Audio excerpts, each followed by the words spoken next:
২০০০ সাল। তখন মানুষ ইমরান হাশমিকে অন্য রূপেই চেনে।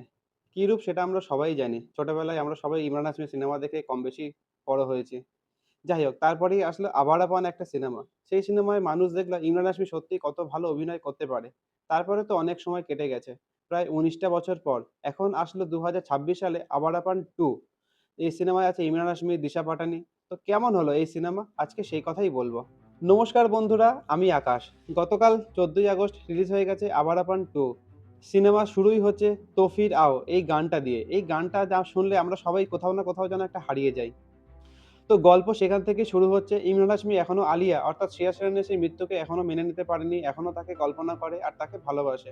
তো সে হঠাৎ করে একটা বাচ্চাকে কুড়িয়ে পায়।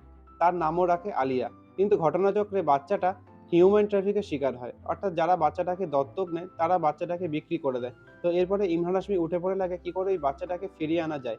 এই হলো সিনেমার মূল স্টোরি 'আভারা পান 2' এর গল্প। এবার বলি পজিটিভ।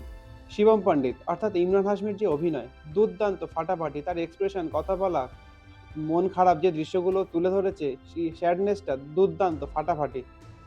আর সাথে কিছু নস্টালজিক গান তো আছেই, যেমন 'তৌফিরাও' অসাধারণ। গায়ে কিন্তু আপনার কাঁটা দেবেই।